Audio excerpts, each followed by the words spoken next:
Obviously, there's only four, so it's already just three left, right? But I was reading your bio, and the first thing that stood out, and I'm sure you get this all the time, was your background, half Peruvian and half French. Yes, my dad is French and my mom is Peruvian. I was born in Peru and lived there for a while and then went to Europe and keep traveling a little bit since then. Okay. And So, working on music. do you speak French as well? Yes, I do. Oh wow! So you speak French, Spanish, English, and in Greece too? Because I see that you were in Greece for a while. No, I don't speak Greek. I survived with English there, which is Yeah. awesome. They have a lot of tourism there, so Mhm. they speak some English. Yeah, so I was lucky. Awesome. So let's start from the beginning. So you were born in Peru. Yes. Okay. And then how long did you stay in Peru? Like your upbringing? Yeah, until I was old enough to travel, and I Uh-huh. went to study theater first in France, and then I didn't adapt well to France ways or culture. Mm, So I okay. decided to move, and I went. I decided that I wanted to pursue music seriously, and I moved first to Netherlands. Then I lived along a while in Spain. Hmm.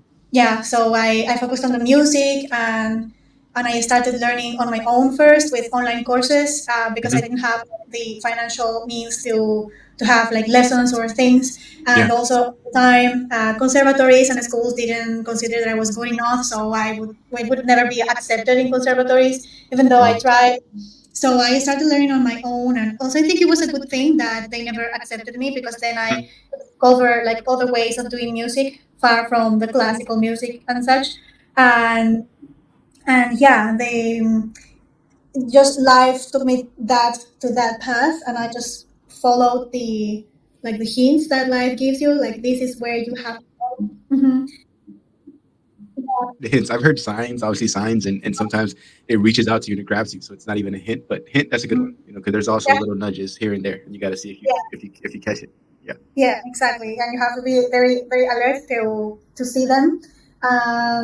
Yeah, I released my first EP in 2020 with the pandemic. I was always like insecure about writing my own music because I thought it was like a bit strange and that people wouldn't understand it or whatever. And then in 2020, the pandemic happened, and I realized that we take things for granted. As one day you wake up, you are locked down, you can do the things you normally do. So I decided to start my career then.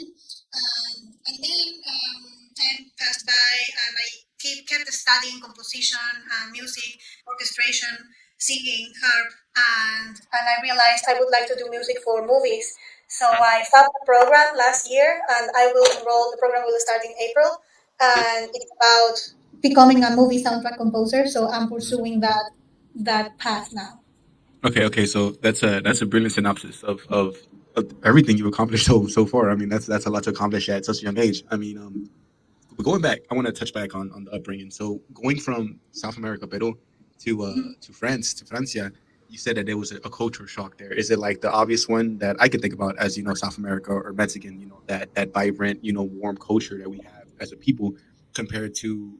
I've never been to France, but at least Paris always has the aesthetic of being kind of cold, kind of just like I don't know if rude is the word, but they're just it's a different kind of culture. Is that what you experienced when you went there? Is that what you're referring to?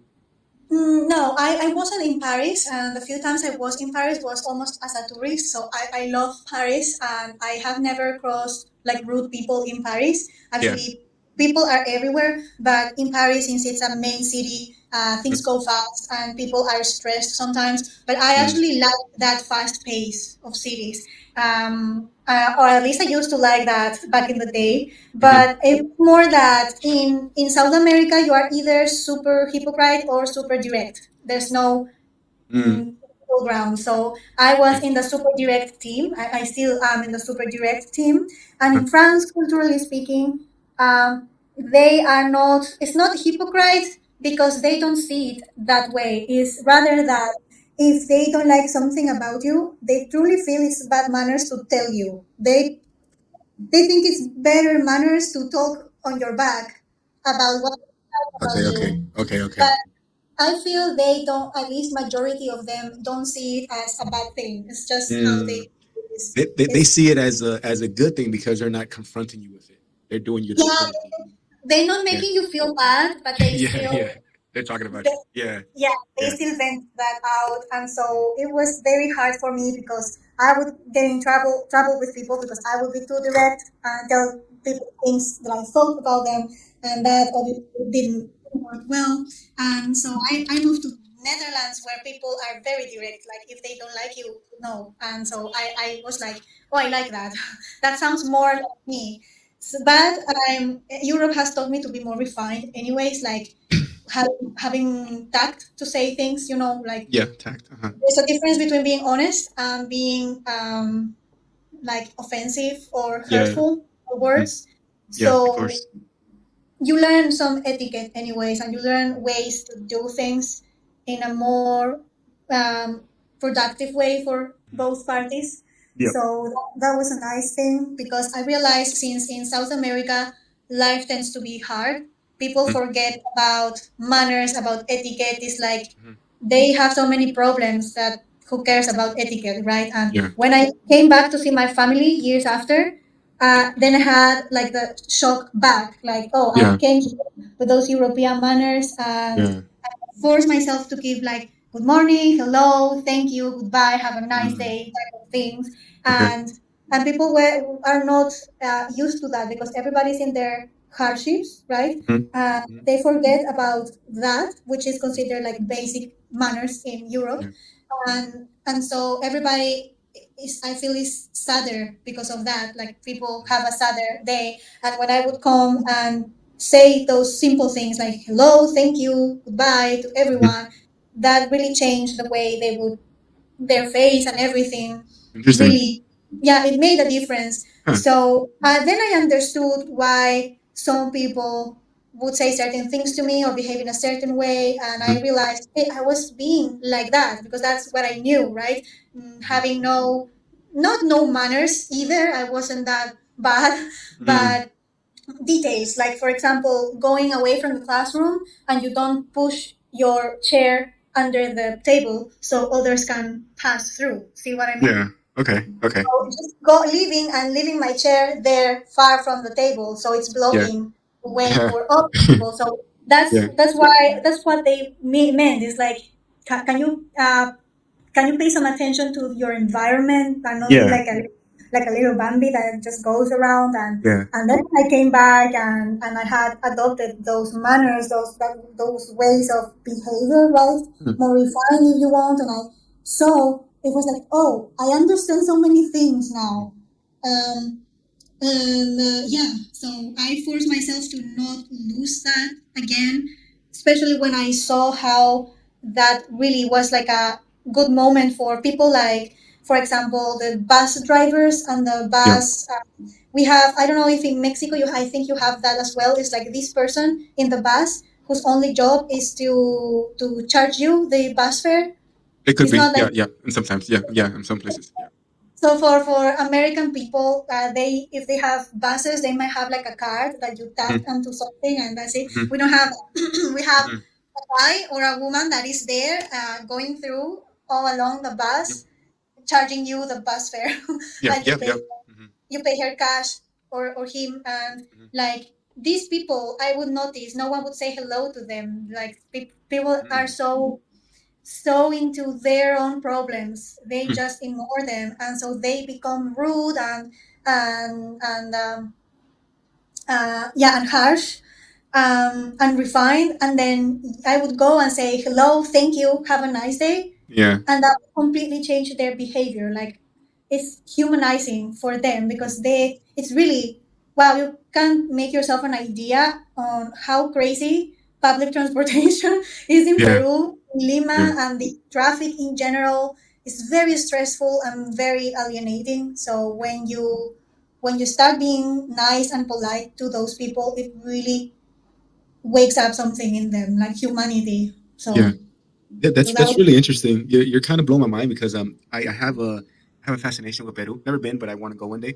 And ever since like learning history, like learning about the Inca Empire, Machu Picchu, stuff like that, I've had a thing with Peru and Chile. It's just like countries that I really want to visit one day. But you're kind of blowing my mind because Mexicans or Mexico, we're different. We're like the opposite. Like in Mexico, it's very like you kick the shit. Like you talk to people, you talk like you do jargon, especially You know, even if they're strangers, like bus people, you know, you kick it, you talk, you greet them, you do these things. If anything, I spent a couple. I went to Austria a couple times, and in Austria, it's kind of like how you're describing Peru. That's kind of how it is in Austria. I don't know if it's the same thing with Germany, you know, but Austria, it's very like just kind of stay in your own lane. Like I had a friend there, and when I was on the phone with her, I could tell where she was at. I mean, besides her telling me, "Oh, I'm in my village or I'm in the city," depending on if she greeted. Because if she was in her village in her neighborhood, she greeted every single person. Even if she didn't know them directly, she greeted everyone. You know, Cuscat, Cuscat, Cuscat, Cuscat. You'd hear Cuscat, Cuscat, or hello, hello. But when she was in Vienna, no one. She didn't greet anyone unless she knew them directly and knew them like really good. And it's just the difference. Like when you're in your city, it's kind of like rude to greet people. For them, you know. Yeah, in big cities, that's the problem in big cities. In I think everywhere because it's just too big and you cross people all Yeah, the time, you're gonna every be single saying time. it 20 times in a row. Cuscat, Because Cuscat, Cuscat, Cuscat. You know, yeah, exactly. So yeah, it's impossible. Villages is always easier because it's more familiar. yeah. It's much smaller, so that's normal. Also, if you go to Cusco or outside Lima, or even the Yeah. nice parts of Lima, that Mhm. changes as well, and people are Mm, more warm, etc. They are warmer. That's true. So it's always like stressful environments that yeah. dehumanize people. Yeah, the traffic element, being in traffic, it just brings out the worst in people, right? Just the stress goes off. Like I've had to, I've had to bring myself calm. Like the few times that I've been in traffic, obviously, because I don't live in a big city, but even this city has exploded since COVID because a lot of people came to Florida. But I gotta kind of don't be that person. Don't become like a road rage or an angry person. But that's interesting. So you've had a plethora of experiences, and how about Greece? As far as you say, you survived with English. Was Greece more warm and open because of that English? You know, because they have a lot of interaction, I guess, with English speakers. Yeah, there's very few people in Greece. Like it's a very small country, and Hmm. almost everyone is in Athens. Hmm. And in general, I would say they are welcoming. Food is amazing. Hmm. There's lots of cats like everywhere. You go Cats, to gatos. yes, Okay, yes. okay, okay. Awesome. I love cats. Yeah, yeah. Cats are amazing, and you go to the Acropolis or to Delphi or whatever archaeological site, and it's plenty of cats. And they are there. They like to greet people. You can caress them and pet them.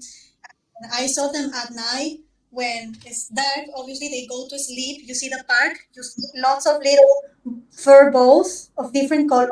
It's the cat has their spot in the park, and Yeah. so they are always sleeping. It's Awesome. very nice. Yeah, I love you. You find cats everywhere. They are literally everywhere. Yeah. I remember when I visited Julius Caesar.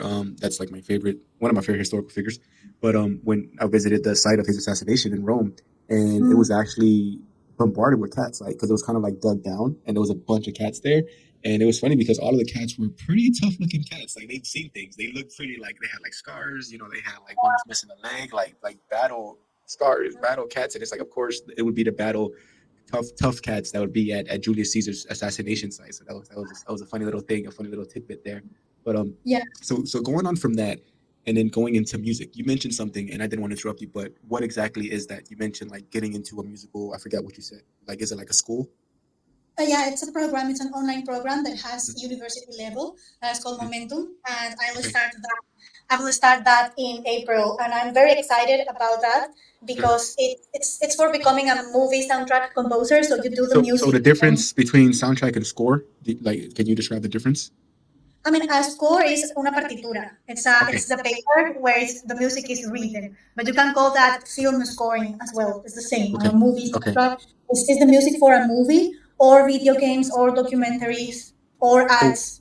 okay. So would a score kind of be like the theme, and a soundtrack is an actual song for the movie? Is that kind of a way to describe it, or how would you No, the describe it? score is a piece of paper with the stuff and the Okay. notes written, like Mhm.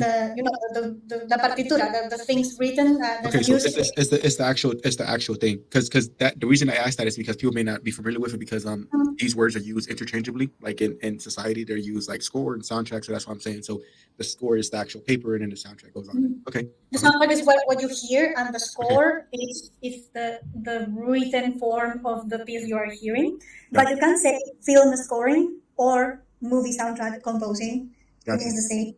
Okay. And a theme is like a song in within the whole soundtrack that, for example, that personifies a character or a situation. For Yeah. example, if you Hmm.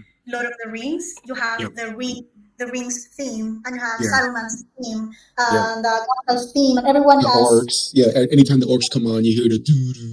Yeah. Yeah. Yeah. Okay. Got you. Yeah. exactly, and Rohan has a theme, and so the humans have a theme that is a variation from the Rohan theme because Rohan Yep. is land of the humans, right? Yep. So that's a theme. It helps having like a more information about the character of the character or situation. And yeah, and then from there you develop the whole soundtrack, which is like the whole music that you listen from beginning to end in the movie. Yeah, I released an EP, which is a short with four songs and one cover, and it's in Spanish. It's a sort of a, I call it cinematic rock, if you like. It has elements from symphonic, heavy metal, medieval music, Celtic folk type of thing. So Nightwish type of thing, Mago de Oz, maybe you know. Uh, so So what all instruments can you play? Have you learned to play so far? So my main instrument is the voice. I am a singer. I started my music journey with guitar, but I never really stick to that. I then changed for the harp, and Okay. I did stick to that. I really like the harp. It's a very special instrument. And I tried some violin, but I had to choose which one to do first, and I went with the harp first, Mm. uh, because I can sing and play at the same time with the harp. Yeah. With the Yeah. violin, not so much. Yeah. Not so Uh, much. Yeah. Hmm. I do a little bit of piano as well for because I compose everything on the computer. We call that making everything in the box. That's how you call it. So it's when you use a lot of MIDI instruments and everything is in your computer. Yeah. And so you have something that is called a MIDI controller, which looks like a keyboard, but it doesn't have any sound of its own. It only sounds with the computer.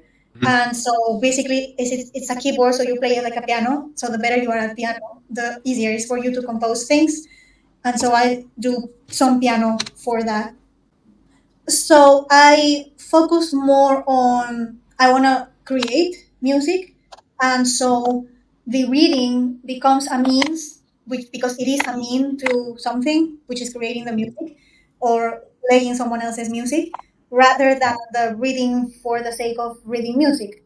So that means that even though at the beginning you go very slow because you don't know where things are located and you have to memorize where the notes are located, like when you learn to read, you have to memorize what sounds do the vowels do and how they change according to the letter that it's before and after the vowel, etc. So the notes, the music is the same. You have to learn. Okay, that's C, and this is G.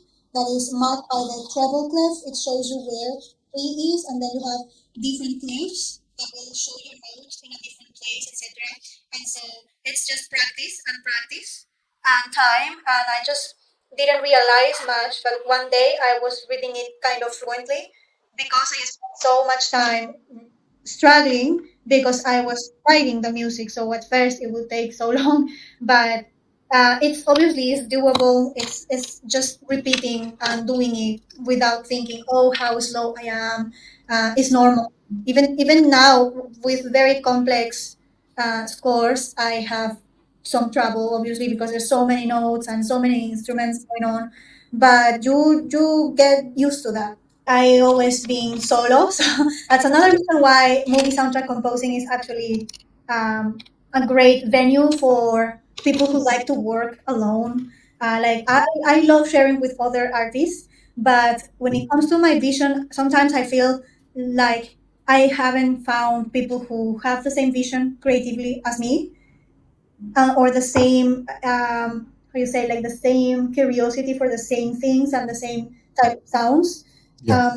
So I ended up working on my own because rock and heavy metal are genres that typically are a band style, right? Yeah. You imagine. So for a while I wanted that. I wanted my band. I was jealous of Coldplay because they literally three guys who met in university and they Yeah. became best friends and they did their band. Like how that doesn't happen every day, right? So Yeah. Yeah. Yeah. at some point I said, you know what, I have to start, and if I have to find people to work with, I'll find them along the way. So in the end, it's interesting to work alone as well because you don't have to negotiate with someone about I want this sound or that sound. Um, at the same time, working with other people makes you go faster. So, Yeah. but it's not impossible to do it on your own. It's a different skill. You develop other skills and you become like total master of what you're doing. Mhm.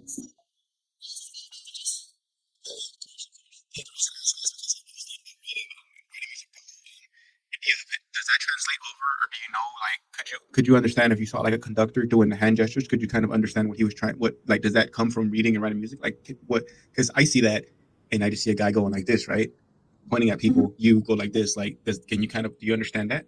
Like, if you see that? So, so that's conducting, and it's like another discipline from Mm, writing or composing. okay. In fact, many composers, if Mm, they have like in big budget projects, you can have a real life orchestra, and you can mm, mix sample libraries with real life orchestra, which is awesome because for example, for sounds that have a lot of attack, like a very percussive sounds. okay. Like short notes, like for action movies, for example, Uh-huh. ta-da, ta-da, Yeah. ta-da, Yeah. ta-da, Yeah. ta-da, that type of sound that is very percussive. Sample libraries work Mm, better because they are very sharp, and and you can tweak the attack and make it really super mm, violent. yeah. Whereas for more melodic stuff, real life orchestra tends to work much better. Is because it's organic. So Yeah. when you have the chance, you can mix both. And so many composers don't conduct the Mm, orchestra. They usually give the score to a professional conductor, and they will mm, conduct the musicians. So it's a different discipline that you can learn as well. And yeah. I know a little bit about it. So basically, when they are doing that, they are counting the pulse, the rhythm. So if it's Mm, a 4/4 piece, it will be like 1, 2, 3, 4, 1, 2, 3, 4, 1, 2, 3, 4, okay. and so they mark the pulse for everyone to be like in the Mm, same page on the same page, and then they have like other, like if they want a piano super soft, they will do yeah. that, and I actually think it's 1, 2. I never remember if it's 1, 2 or 1, 2. It's Yeah. like a anyways. Yeah. Like 1, 2, 3, 1, 2, 3, for example. And Yeah. so they mark the pulse, and then if they want like a marcato, which is like a huge, like a accentuate the beginning of the note, like with a lot of Mm. characters, do something like that. So it's Ah, different okay. expression. They Yeah. ask for different expression techniques or different mood, or if they or volume intensity, like if they want a forte, a tutti, crescendo like that, Mm. and Yeah, they will, crescendo. Yeah. yeah, Yeah, yeah. crescendo, very very soft volume, and then it goes super loud. Right. And diminuendo will be the contrary, super loud to very soft. Mm. And Yeah, so yeah. the movements, they will mark that those changes in dynamics and expression, and the musicians know what not ideally they know what the conductor means, especially Yeah. because they have rehearsed. Professional musicians, they Mm. know what to do. That is true that conductors will kind of develop their style Yeah, for, yeah. and so you have to learn to read them. Yeah. but and basically that's basically to have the rhythm, the Mm. pulse, and the dynamics and expression, so Yeah. everybody does the same thing and the piece sounds the way the composer intended. Yeah, because you would think that if every musician can read music and everyone has the music notes, Mhm. why is the conductor there? But he's obviously there to control the finer notes of it, the tempo, all of these other details. Because if you look at it, you're like, if everyone starts playing at the same time and follows their musical thing, they'll be playing in Mhm. harmony, right? I think that's what it's called, harmony. When everyone's playing they're playing their own thing at the same time, but the Mhm. conductor is there for the tempo, like you said, the pace of it, and to make adjustments. I don't know, is that kind of just. Yeah, also to bring a vision for Mm, the, like there is an artistic part of that, like a creative part of that, where same piece can be interpreted differently by two different mm. conductors. Oh There's wow, also, okay, hmm, okay, okay, okay, it's okay. like a theater, like you can have You can I you don't can have a know. play, like a play, but if the Mhm. actor when you say this line, say it like this, say it with more vigor. It can present, like a script is a script, but then the Yeah. people performing that the actual script bring life to it, can bring a certain life to it. Yeah, so there's a different interpretation, and also there is like a technical necessity of a conductor because Mm, of how sound works and how it travels through the place you are playing. So for mm, example, so that the sound travels to the audience, and mm, you have the violins in the first row, and then you have like brass, they are far behind. It means that the violin sound will arrive first to the audience, and then the brass will arrive, and also the musicians themselves, they listen something, they don't have the whole picture, they will listen to, and apparently moved on time, like not synchronized because of the time that sound takes to arrive to their ears.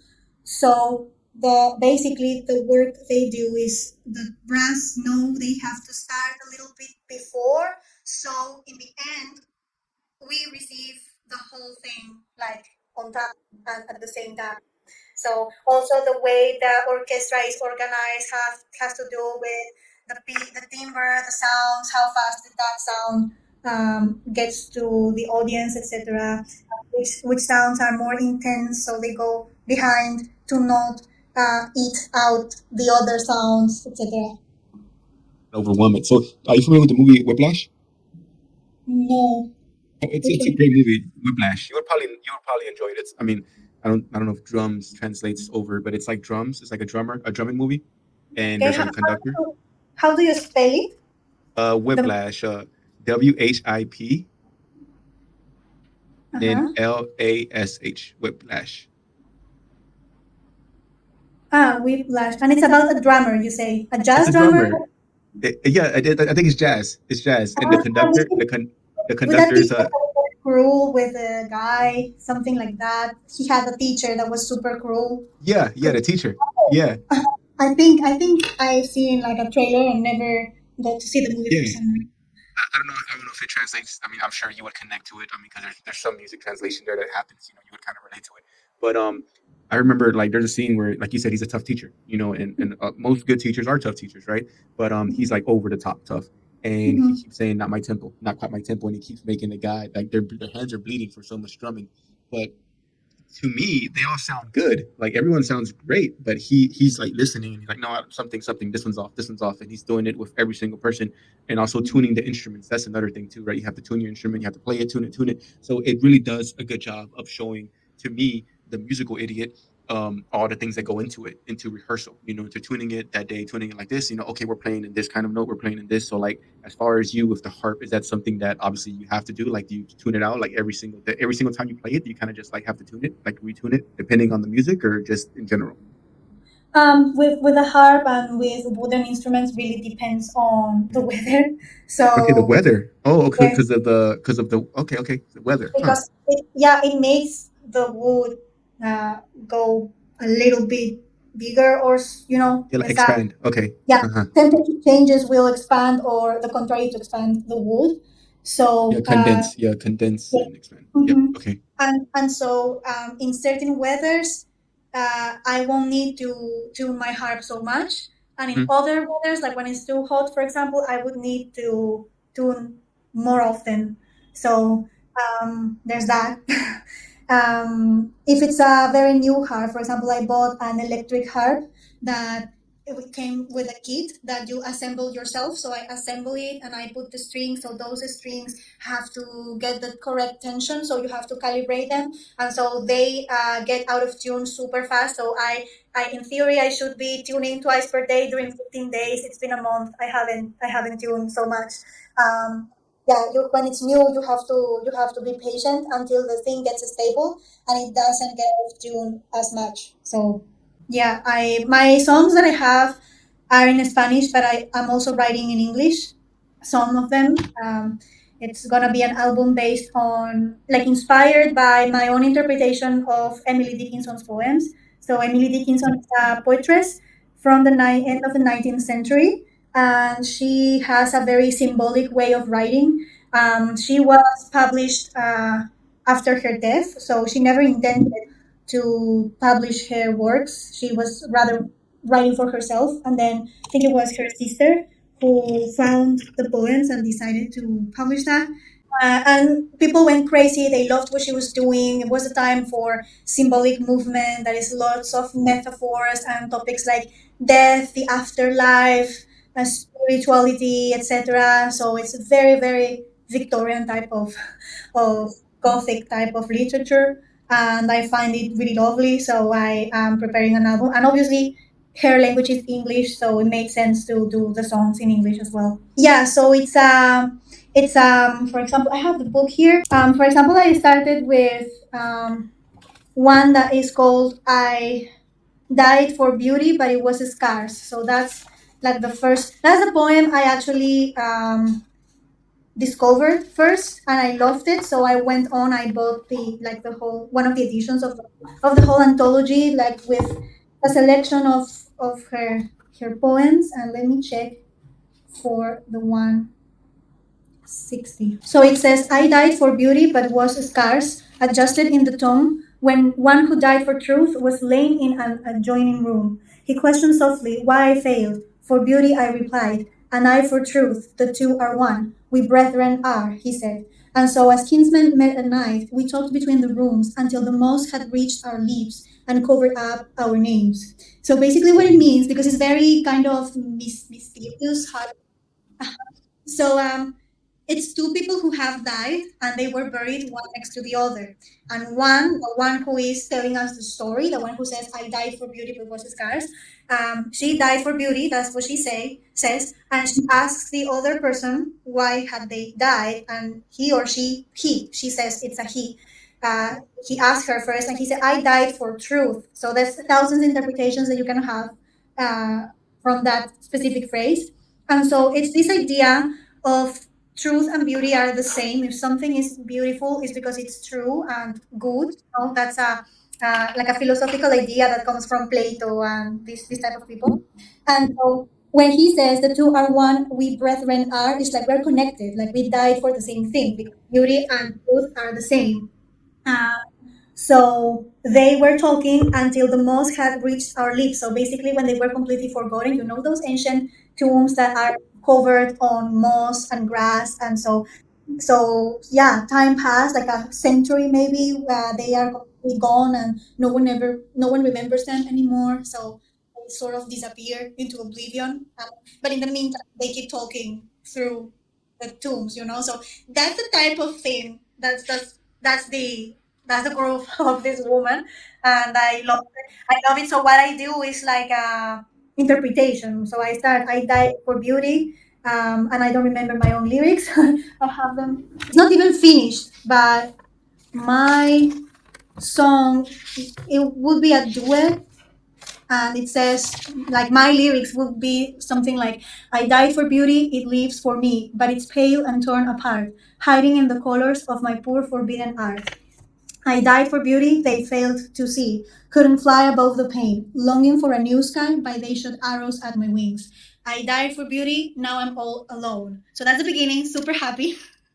Um, but it's like, okay, you can imagine so many things. Like she just says, I died for beauty. What does that even mean? And the guy is like, I died for truth. What does that even mean? Like my truth, religious truth, political truth, philosophical truth. What were they defending that in the end was kind of the same thing? So I just found that so beautiful, and I just went on and tried like a sort of a fan fiction of that poem. Okay, so what would that beauty be like? I can imagine like a misunderstood artist that was like too avant-garde for their times, or like so many paintings that were scandalous for people and they reject that. People like Van Gogh, for example, who wasn't understood in his times and he died poor and things like that.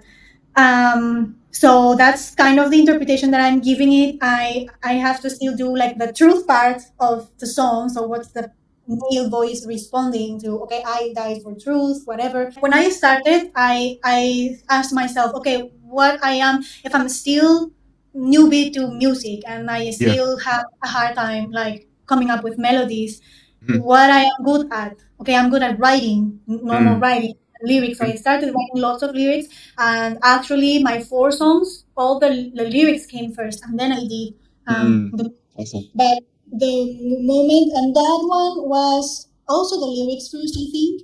But the more I learn music, the easier it is for me to come up with the melody first. And I have a couple songs that the melody was first, and then I put the lyrics in.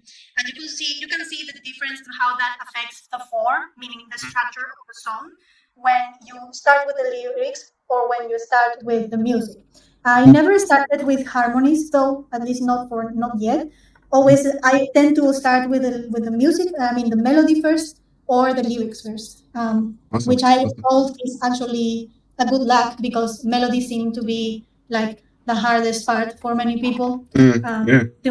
But it doesn't really matter what you come up with first. Everything is going to be put together in the end. Yeah. Yeah, there's people who are only songwriters and they sell the songs to someone else. Um, there's people who do the melodies. For example, for my first EP, I wrote the lyrics, I wrote the melody, I wrote the harmonies even, but then orchestration and production, like a whole other beast.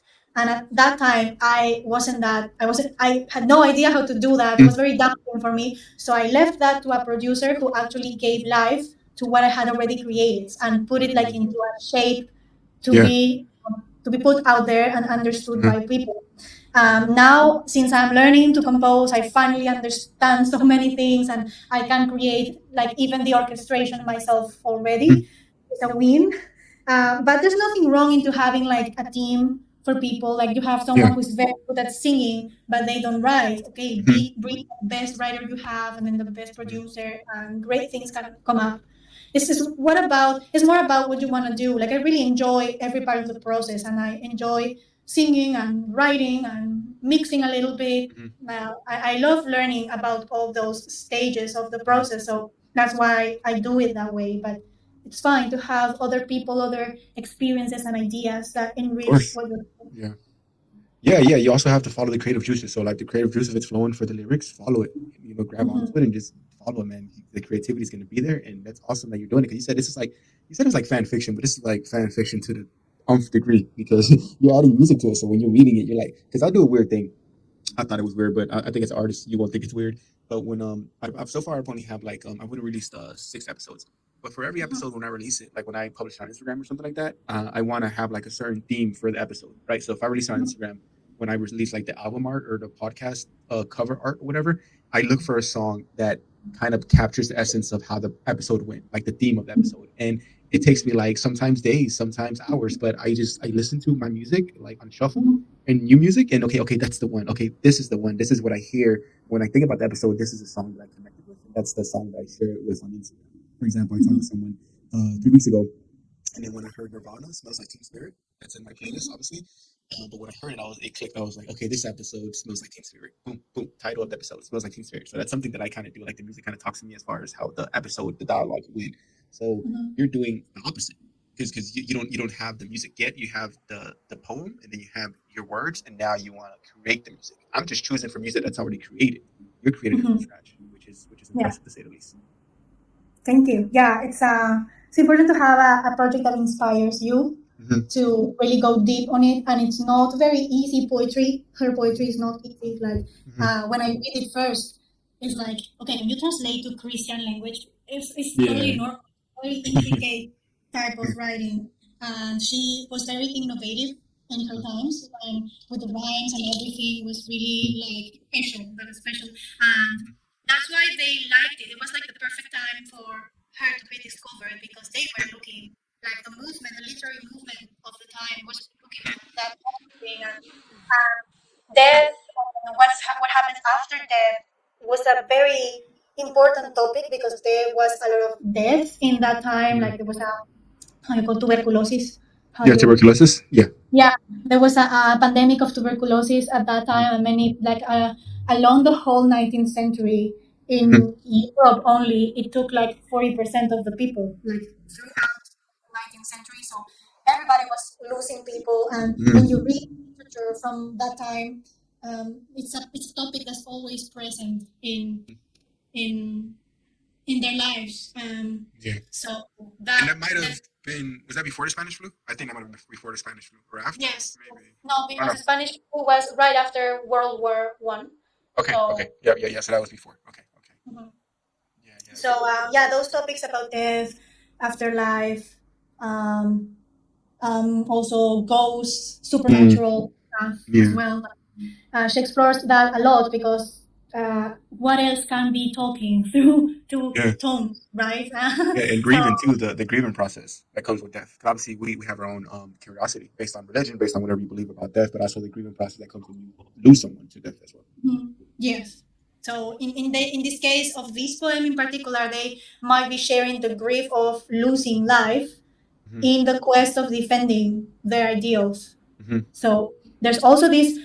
It's called the Romantic period, and the idea behind the Romantic movement. There's not like romantic loves or romantic comedies. Yeah, yeah, yeah. It's like the movement is called like that, and there's always like in Edgar Allan Poe, you also see this Hmm. idea of the individual against a society that doesn't Hmm. understand the individual and that Yeah. tries to put them down, and that only God or the divine creatures, or sometimes not that divine creatures, Hmm. understands them, and they Yeah. are fighting against that misunderstanding. Hmm. Or, for example, the Phantom of the Opera, Hmm.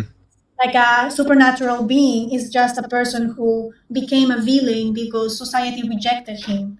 Yeah. And so he became evil because he basically, so this is this idea on how people are not evil, but they become evil when they are not accepted by society as who they are. Hmm. So they have this inner tragedy of having to turn against society and Hmm. against morals because that's the only way he or she was left to survive, basically.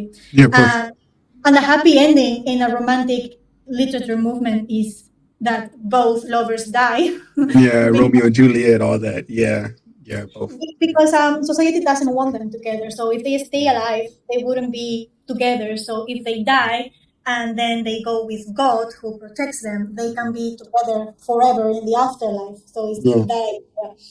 Um, so it's very interesting. It's like optimistic in some weird way. Yeah.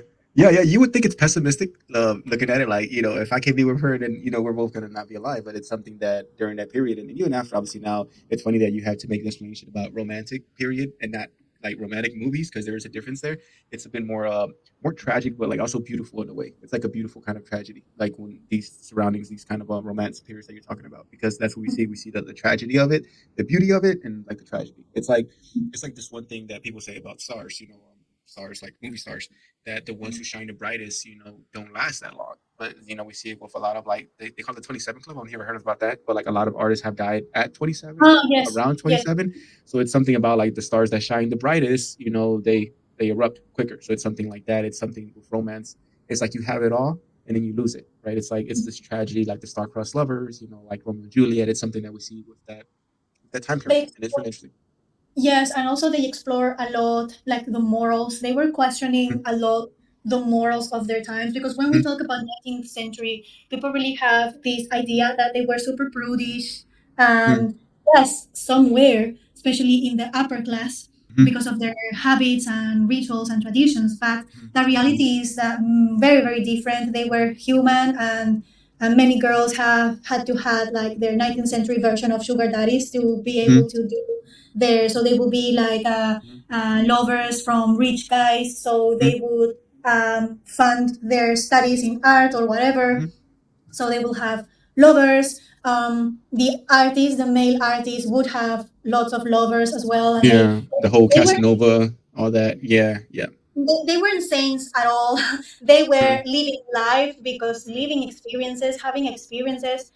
They were looking for the intense experiences to inspire their art. Like Edgar Allan Poe was a opium addict, sadly, but that is what inspired the particular Yeah. literature that he developed.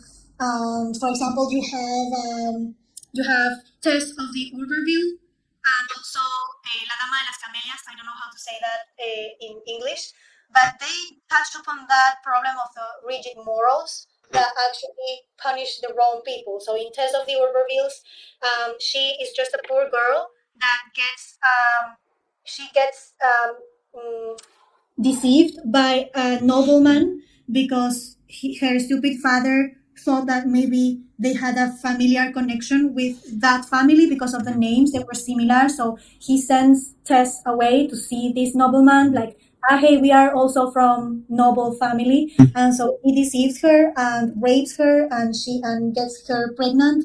And she actually has a man who loves her, but later, but because her child is dead. So lots of tragedies that happens to that girl because the society starts punishing her when she was the actual victim from this guy.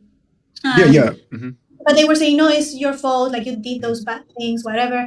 And so when she marries the guy who loves her, after the marriage, she tells her what happened to her, and this idiot, instead of supporting her, he abandons her and goes away. And then some years later, he realizes he was stupid and he did something wrong, and then he comes back, but it's too late. It's super like the most tragic story of that period, Test of the Orbervilles. And the guy who wrote it, I don't remember his name, but he was trying to criticize those morals that were actually punishing the wrong people, victims. Like this girl was a victim of ignorance, of cruelty, prejudice, and she was trying to stay pure all the time, like trying Yeah.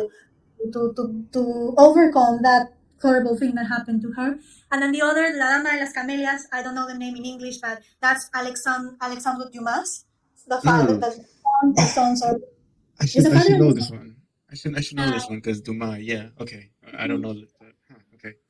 So the son is the one who wrote that novel, and it's about this girl who is a prostitute, and she's sick of tuberculosis as well, and but she has a pure heart, and she's much more than her profession, but still everybody judges her according to her profession. And then there's this rich young guy that genuinely falls in love with her, and she falls genuinely in love with him. But then the father, he doesn't like that his son is with a prostitute because of reputation and all those Yeah. risks. Yeah. So she doesn't tell. I mean, yeah, the guy knows she's sick, but at some point he tells the girl, "You need to leave my son because you are going to ruin his life with your past reputation." So she's super sad, and she decides to make him believe that she doesn't love him anymore. She breaks his heart, whatever. But time passes by, and the father regrets what he's done. He says his son is not happy, so he confesses what he's done. And so the guy goes to find the girl, but the girl has already died. So it's that type of. Oh, of course. So it's Okay. like, but at the same time, it's like, why didn't you fight more for her? Yeah. Why was your father's? So there's so many. So the whole lesson is memento mori, carpe diem. All those phrases come from that. Yeah. Yeah. Carpe diem, memento mori. Yeah. Yeah. Yeah. Live your life because your own terms. Because tomorrow, like tuberculosis is gonna take you, Yeah. or Yeah. That's wild. Wow. Mhm. So it's this idea, like, to hell with those BS morals. Like they are not serving you. So that's why I love the romantic so much versus the realist literature, naturalism literature, like Emile Zola, Flaubert. It's so boring. I detest them. That's the they. I heard the French. I heard the French come out there when you got like disgusted. I heard the French come out like the little French accent almost come out. You got disgusted. Yeah. Yeah, Yeah. no, I hate them because they are scientific, like they want to be scientific, and they want to portray real life the way it is. But that's like possible. So Yeah. their premise was that they are always talking about people who go to Paris and try to make fortune and always fail, and either they just fail and they go back to their villages, or they fail to death, like Yeah. super bad. They end up Yeah. doing super bad things, and their premise is like, because of evolution theory that was a boom in those times, everybody has a place in society, and so this is your place. If you try to change that, you are going to fail and you're going to suffer. So stay where you are. And I detest Oh. it. I think it's a manipulation, super. And I feel that the romantics were more truthful to real life Yeah. because they are always trying to defy that status quo. And they, yes, they do suffer, but they are like in the side of God. There was like a huge division in those times when the Darwin evolution theory came. Hmm. And so romantic movement was kind of defending like the whole divine supernatural type of thing, and the others were like the scientists. Yeah. And we're like, you know what? Yes, we may suffer, but we have to try. We have to Yeah. try to. So so Yeah, well, yeah. as an artist, it's easy to see why you gravitate to that. As an artist, as a creative, because you don't want to just stay in your lane. You want to, if you have to suffer, you got to try. You got to move. You got to move around. Like you said, that you moved around from a plethora of places, doing plenty of jobs. Releasing your work. It's something that you suffered, but it's for the beauty of it, right? The beauty of Mhm. trying. Yeah. Yeah, Yes, and yeah. Mhm. yeah, I know. I'm fascinated by these times, and also science fiction happened Mhm. in this time, which is kind of the best of both worlds, Mhm. with representatives like Jules Verne and H.G. Wells. And by the way, Mhm. H.G. Wells was a very poor guy, very, very Mhm. poor guy. And World he Worlds, worked, right? sorry? World Worlds. She was. Yes, yes, Yep. yes, War Yep. of the Worlds, Yep. yes, and others. And he was very, very poor, and he worked during 2 years in a shop, and he was Mhm. almost a slave, like he was working Mhm. 6 hours. It was hell for him, and he was a very Mhm. sensitive person.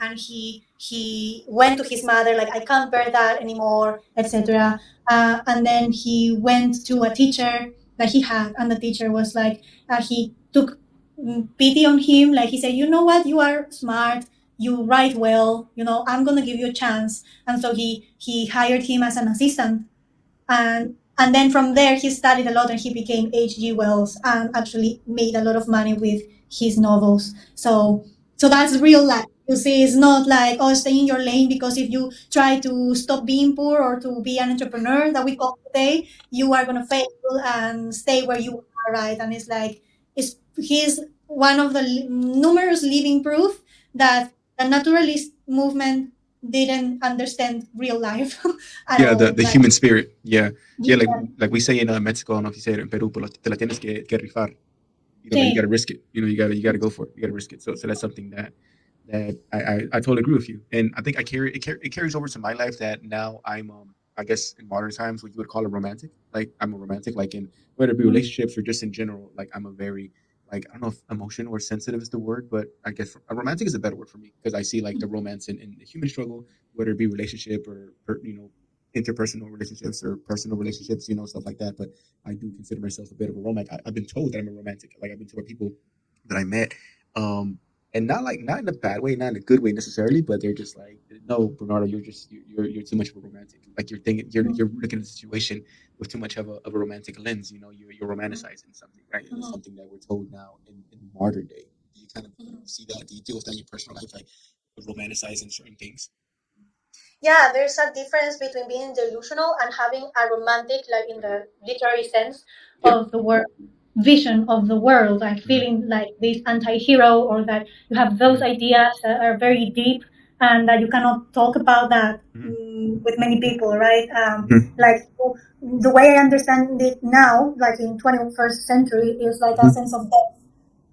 And I feel like they had the same, because superficiality is something from always, like as humans are.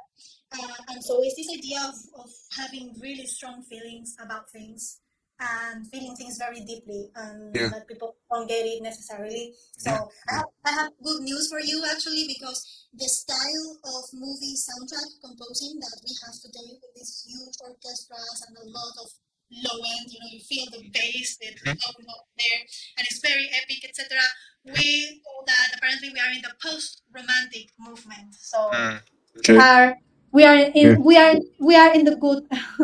We Yeah. couldn't put the Victorian Yeah. romantic movement. We are Yeah. in the post romantic movement. Good. So Yeah. Yeah.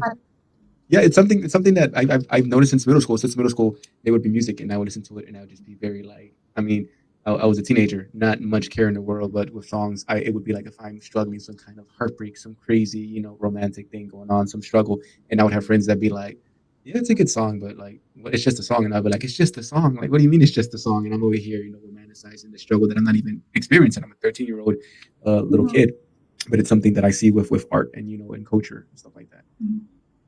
Yeah, that's the good thing. That is true art will have that effect of Mhm. contemplation, and it's not going to have it to everyone, Mhm. but you can deny, even if the piece itself doesn't tell you anything to you particularly, if it's true art, you won't be able to deny it as art. Like you say, okay, I acknowledge that it's art, but it doesn't speak to me, but it's Mhm. still respected, right? So Yeah. yeah.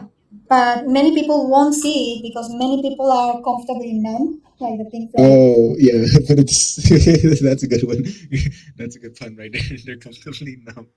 Oh, Yeah. that's a song right there. That song right there. Oh yeah, yeah, that song. But speaking of songs, would you mind singing like a lyric, a verse from one of your songs? Which one can I sing? This will be I a can sing one. first time on the podcast it ever happened. A live performance. Just whatever song you like, just a verse or whatever. I will sing that one that hasn't seen the light. It's just a draft. Like this is like the first part, the one that I just recited. So the melody, I try to do it right because um, I died for beauty. It lives for me, but it's pale and torn apart, hiding in the colors of my poor forbidden art. I died for beauty, they failed to see. Couldn't fly above the pain, longing for a new sky. But they shot arrows at my wings. Something like that. That wasn't perfect, but that's Wow. No, bravo, bravo. That wasn't wow, that was jeez, that was the way that you clicked, it was almost surreal. Like the way because you were just like, I'll see. Boom. And it's like holy it clicked like that. Like wow, like jeez, that's bravo. That's Thank awesome. It's awesome because it shows that you're really committed, obviously committed to your craft, but you sharpened it. You sharpen your I do my skills because best. That's not the easiest melody. It doesn't seem that difficult, but it's actually and it's not in very English easy. too, right? It's your first time doing it in English as well. So that's It's yeah. more it's more the intervals and the notes I'm using. Mm, Sometimes I feel like I'm not getting it totally mm. right, but it's fine. It's a draft. It's the So so first. so so I've always wondered that. Where's the right and wrong when you're creating it? Like what is right and wrong if you're creating it and it sounds good to me the I'm not a music expert. I'm not a nose in the air musical expert. Like this is right. This treble here. How, what was she thinking? Like I will vibe with it, right? If I vibe with it, I'm vibing with it. So where's like right and wrong when you're the one creating it? Like In music, it's what I love about music is that it's very easy to see. You either are in tune or you are not. You are either mm, on the time on beat or you are not. mm, And so all we are musicians tend to be perfectionistic. So I am like, mm, oh, I'm a little bit out, or maybe it's just my mind, but I'm like, I'm a bit yeah, out of this school here, and yeah, um, people who don't know or they won't notice because it's mm, not such a big deal. And mm, you're always thinking about the fellow musician who will notice and who is yeah, judging. So yeah. this is always like there's a lot of memes. For example, I saw a meme when you're a musician watching another musician play live, and one part of your brain is like, I could do it better, and the other half of your brain do it better, So Yeah, it's yeah, always yeah. it's that double thing. Yeah. Yeah, I can't relate only with my podcast. Like that's my only creative endeavor at times. Yeah, obviously I do like photographs, I do things like this. I do editing, video editing, picture editing, things like that. But with my podcast, there's certain times where like the audio or something like that, or "Oh, I sounded so bad here, or visually speaking, and they'll take me, I'm tweaking it, I'm going back like the layout of the podcast, whatever it may be. So I'm never satisfied, and I finally just ask my siblings like, you guys choose for me because I cannot choose. You guys choose. What do you think is better? And then no Yeah, matter what they choose, I'm not happy because I'm gonna be like, no, that one isn't good, and it's just something that it's, obviously for me, it's not at your level. I'm not trying to say it is, but it's just my no, but personal it's the annoyance same. with it's my personal annoyance with it. Like, oh, it's just, and then like they're like, no, it's fine, it sounds Mm. good. And it's like, oh, but it's not fine. Did you hear that? Do you hear that? And it's just like, no, it sounds You good. are the super touch path teacher. You have it in Yeah, your head. So it's not yeah, perfect. yeah, But it's the same. It's the same feeling. It doesn't need to be like this level or that level. It's the same. I mm, totally get that. At some point, you gotta say, you know what? I'm done correcting stuff. exactly. Yes, yes, That's how yes. you know something Yeah, is finished. yeah. You say, okay, When you're done. beat down, that's when you know it's finished. When it's just, ya no, ya, Porque vas sácame a del ver mañana quinto. esto. Ya, Sí, ya, ya, ya, ya sí, basta. No, no, sí. no. That's awesome. That's awesome. So, Yeah. a last question I have for you is it's a more of a random question. Mhm. First of all, actually, I wanted to ask you something. So you're working on a camper van. Are you still working on that? On building like the camper van that you mentioned? Yeah, it's being finished. Mm, I thought that that project wouldn't be saved because of problems on the engine. It's a very mm, old machine. but in the end I could save that, and it's being finished. It's I ended up delegating the whole thing to someone who works on like on doing the camper vans, doing the things inside. So You're such an artist because I ended up delegating it. I would have just said I got someone else to do it. I would have been like, I I, got someone else to do it. No, no, I, well, I delegated it. I had my list and I delegated the responsibilities of this. So like, kudos. I'm gonna use that. I delegated it. Yeah, I just used the first word that came to my mind. that's awesome. That's awesome. So, are you gonna actively like? Are you gonna do like road trip? Are you planning like some kind of like in South America or North America? I am not sure yet what I'm going to do because at some point I had this crazy idea of living in a camper van, but then for my music, the gear that you need to have, etc., it's better if you are in one place. But it Mm-hmm. would be nice to have the van for small trips, right? Um, yeah, small trips for a weekend or something like that. But so the last question I had because I'm a movie guy. Random question: favorite movie that you can think of, or your go-to movie, or the last movie you saw that you Oh, really liked? You know. I love so many movies, especially in animation, 2D Mm, animation, Disney mm, anime, like Hayao Miyazaki movies, old Disney movies, like up mm. until 2012 with Wreck-It Ralph. This is where I stopped. Wreck-It Uh, Ralph wrecked it. Oh wow! yeah, that Your was the love for last. Wreck-It Ralph. Wow, it was that bad. Wreck- I never saw it. Wait, it was no, that no, bad? no, no. Wreck-It Ralph is really the last good movie to me. Okay, it was good. It was Yeah, good. Okay, and it was the last good one. I, Wreck-It I thought Ralph and I thought you said I thought you were saying that Wreck-It Ralph wrecked it. That no, ruined the no, no, movies. that when the one and two they are really great. Mhm. After that is the decadence started with all those live actions that no one Mm, asked for, that they yeah, are doing yeah, to that, to pass through yeah, some narratives and yeah. ideologies that are biased and very manipulative. Yeah. Did you see the old Disney? The movie I saw the other day was do you remember 101 Dalmatians? The movie? Mm-hmm. Like that animation was so beautiful back in those days. Like, is that what you're referring to as well? Yeah, yeah. Yes, like Aristocats, Robin Oh, Hood, Aristocats. Oh, Robin Hood. Yes, yes. That Dorothy animation's awesome. Stone, Yeah. these type of movies Mhm. that they did were so beautiful. Who Killed Roger Rabbit as well. That's a That was great awesome. one. Yep. Yep. The The Hunchback of Notre Alien Dame. There Yep. was one cat from space. There was a police cat as well, the detective cat. I don't remember the exact name. Those are not Mhm, drawings. Those are real life live mhm, actions. Are mhm. great. Um, the Color of Friendship as well was a Mm, 80s movie for Disney Channel. That's okay. so beautiful. It's about a black family in the Mhm, US that mhm, they were in the 60s. So the movie's from the 80s, but it's set in the 60s. mhm. No, or it's from the 90s, set in the, I don't remember. But the thing is that I think it was set in the 60s or 70s because the father of the main character, who is a girl, he is a politician and he's fighting for black people's rights. So because there was a lot of discrimination at the time, etc. So It's unfortunate because that doesn't narrow it down. Because fighting for people's rights, it's still ongoing. So it's funny that you say that because it could be. 'Cause I was trying to narrow it down, but it could be the 70s. That's probably the 60s. That's when it was at all time. uh, Yeah. but also it was at the same time with the whole Nelson Mandela thing and the Okay. apartheid in South Africa, and that's very important because they are in the U.S. He is like an attorney or something important or a Uh, congressman. I don't remember. and as an And exchange student. yes, Got yes, you. and Okay, continue. Continue. Yeah, I remember it. Yeah. Yes, Uh-huh. that was really, and so there's this girl that is a blonde girl that is in Yes. South Africa, and she wants to do that trip to the US, Mhm. and she manages to convince the father, and so she goes, and the blonde girl is expecting to see another blonde girl, and the Yeah. black girl is expecting to see another black girl. Yeah. So From when they Africa. Yeah. Yeah. yeah, so when they finally meet, they are shocked, like both of them, and it's crazy. And then they talk about the whole censorship that there was in South Africa, that Hmm. they believe Yes. that Yes. that their government was Hmm. good, and she basically Hmm. didn't know what was going on and why people were rebelling in South Africa.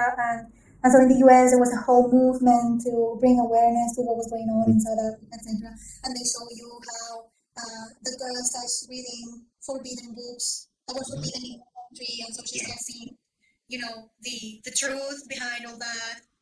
They Yeah. become Because friends. yeah, and there's a huge argument because she sees the rebels and Nelson Mandela. She sees them as troublemakers, as rabble rousers, as terrorists They were essentially. all. they were told they were people who Yeah. were like they like children, like small Mm. children that they need Yeah. to because for Yeah. their own sake, because Yes. they don't know what they're doing. Yeah. So that was what they were told, Yeah. and so she slowly realizes that those Mm. were lies. So when she comes back to her country, Yeah. uh, she has changed, and Mm. secretly she is supporting the cause of the people who are Yeah. fighting for freedom. Yeah. Because I remember she uses a term too that's like a racist term, and the dad explodes. The dad is like, yeah, Yeah. Kathy, something like that, right? Something like that. Caffrey, I don't know the Yeah. explanation, but it will be like the equivalent, the modern equivalent for that world will be Niga today. Yeah. She's Yeah. a Like the huge, N word. Yeah. Yeah. yeah, And then they blow up, and I remember that movie. What's it called again? Because I know the movie. I forgot the name. the color of friendship. It's The Color of beautiful movie. Friendship. Yeah, it's a beautiful movie. I remember the dad. I like the dad a lot. I remember the dad being like he was super The cool. dad was so impulsive. Yeah. Yeah. I liked him. Like, I liked yeah, him. she was explaining Yeah. things, and she didn't know that word was a bad word, and she was Yeah. saying something to the other girl, and like innocently, and the guy listened, and he's like, ah, nah, nah. And Yeah. she and then the girl comes and said, no, she was just explaining, she didn't Yeah. say it on Yeah. purpose. And okay, I'm sorry, I did. And the whole movie he's always Yeah. exploding because of something he I doesn't like think that through. though. I like that. I like the action. Like, but it's funny because come from Spanish speakers, I kind of had that. I kind of had that interaction when it comes to the word negro because it's negro. It's Yeah. negro is it's normal to say negro, and then when you translate it, it's like, oh, that's maybe not the best thing to call a black person. Negro. Yeah, It's a weird thing. I mean, I think it should depend really on how you say it. Because, for Hmm. example, in Peru, Hmm.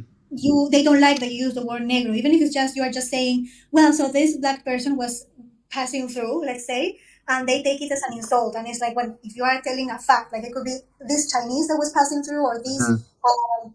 South American person that you Yeah. just state that they happen to be Yeah. from that ethnicity, and very different to say it like really meaning like badly, and Yeah. so Okay. it's more about how you say it than, Mhm. at least in my humble opinion, how you're saying it and your gestures and attitude Mhm. rather than the saying itself, because in the end of the day it's just your ethnicity and you are not better Yeah. or worse.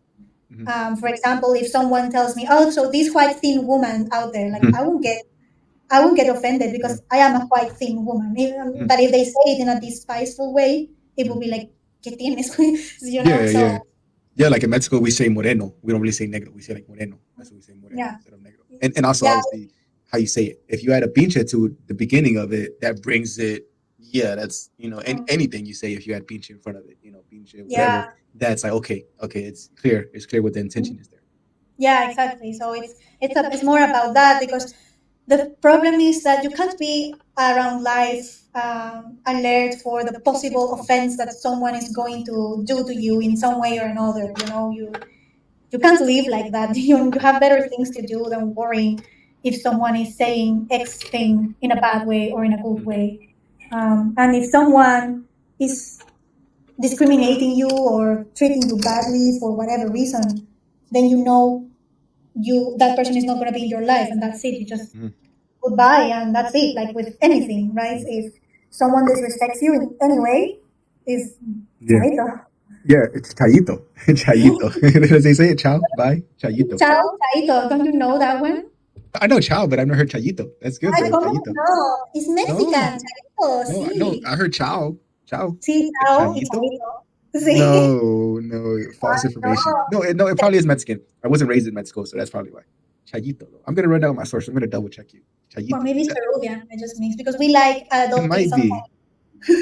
It might be, but that sounds cute though. Chayito. It's more like unbartered, like chayito. Yeah, Yeah, exacto. and that's how I am now. I like to think I am that way. When I was younger, I was different. When I was younger, if someone's offending me, I'm gonna try to get even. I'm gonna try to retaliate, like the dad on the movie, right? Maybe that's why I like them. But now it is more chayito. It's more like, okay, well, like you said, I know what kind of person you are, and thank you for exposing yourself to me. It's cool. Ya sé. Okay, ya lo anoto, ya sé. Okay, no pasa Sí, nada. whatever. Es como ya. Yeah, Sí, yeah, still, no, it's cool though. Nah, sí. but thanks for recommending that movie because it really brought back a lot of memories. Because I remember that movie. I remember watching it and just like it was really good. It was a good premise, and like you said, it's hard to find those movies. Whether it be animation style or the message style of modern day. We're not trying to beat up on Disney, but it's just Disney is the juggernaut when it comes to these movies. Because that was Yeah, I also a mean, Disney movie.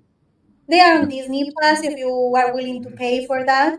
Mhm. But you can't find them. The old ones, it's easier because they are old. It's actually Mm. easier to find, Mhm. and they don't get that bothersome little sign that says, "Oh, Yeah.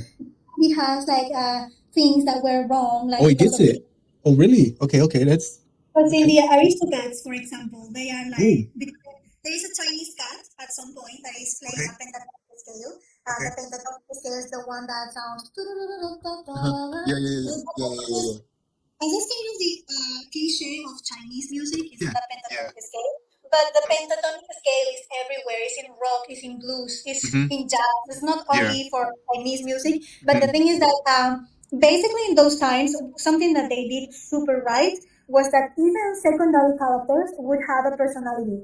And Yeah. since it's only like 1 hour, 15 minutes of movie, you cannot get very complex. So they rely on archetypes and stereotypes to shape the character and give it a personality. So you have the Italian cat, the Chinese cat, the South American, I think, cat, so Spanish cat. So each cat of the jazz band of the cats comes from somewhere, and it makes total sense because they are feral cats. So Yeah. feral cats Mm-hmm. move Yeah. and travel. They don't stay in the same place, and so that's why they give it different countries. And so there is this Chinese cat that is singing something like "Fortune cookie always wrong." Oh, okay. So Yeah. they are making fun of that, and it's like, Yeah. yeah, fortune cookies are wrong most of the time. Yeah. Yeah. That's not a lie. Yeah. And so many people were complaining that this was racist and whatever, and that they are insulting the Chinese culture because of the Chinese cat that is doing a freaking joke. Mm-hmm. Uh, and so therefore you have this little sign at the beginning in Mm-hmm. Disney Plus that it says, "Oh, this movie contains racist comments that were Oh, bad." wow. But So they're please kind of keep making it. They're making it racist by saying that, though. Yes, it's their interpretations. They are the racist ones, the Yeah. perverted ones who are having that interpretation. Like, Yeah. all my life, I just saw an Italian cat being funny. Yeah.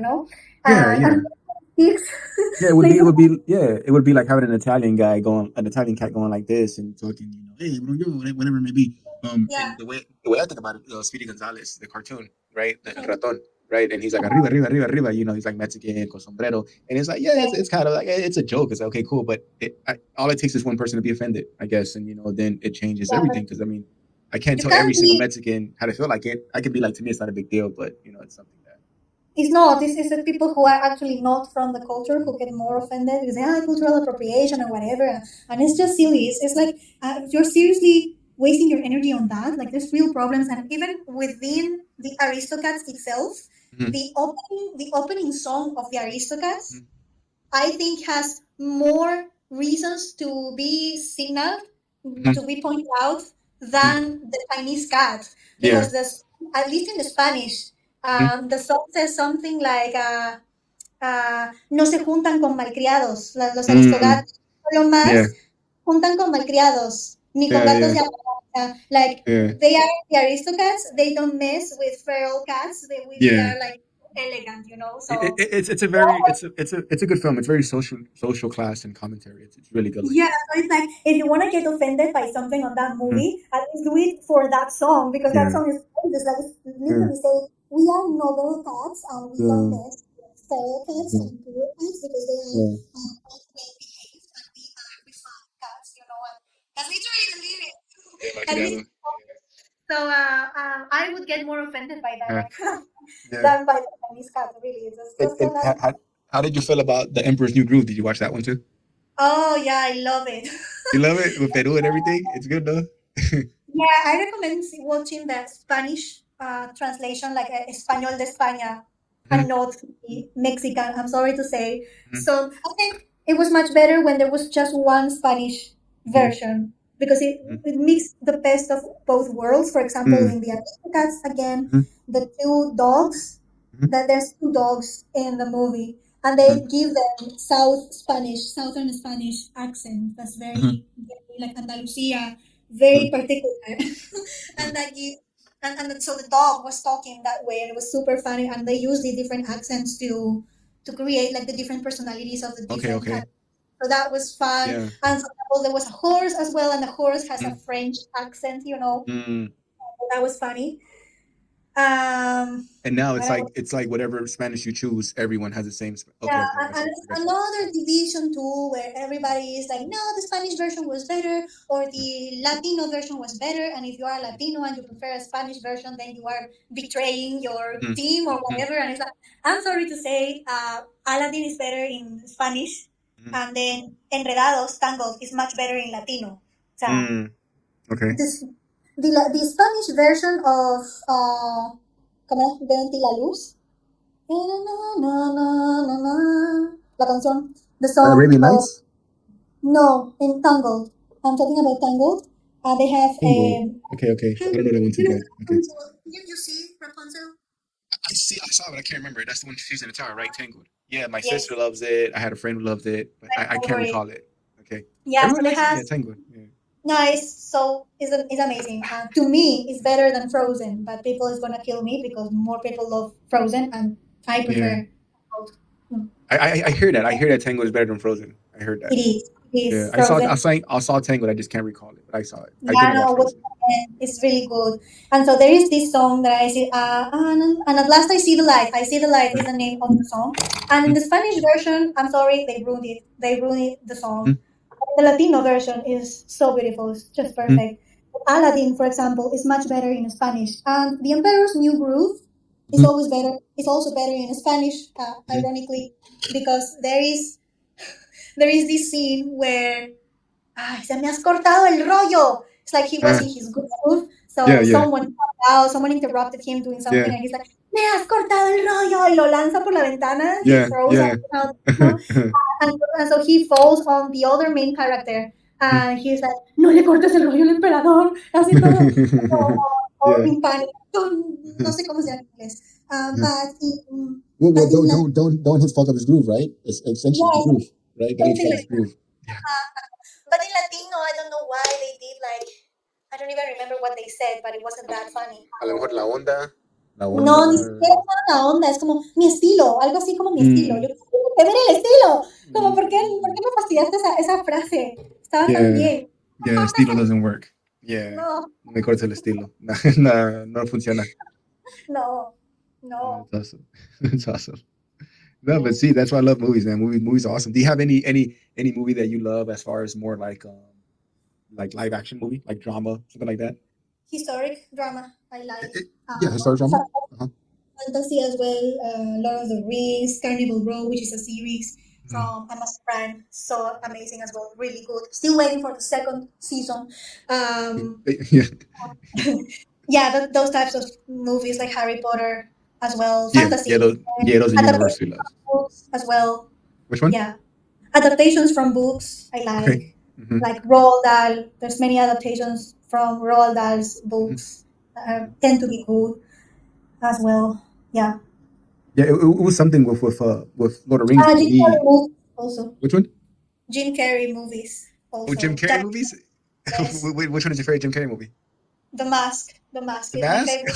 Oh, really? Yeah. Ace Ventura también. Yeah, Pet Detective. Uh huh.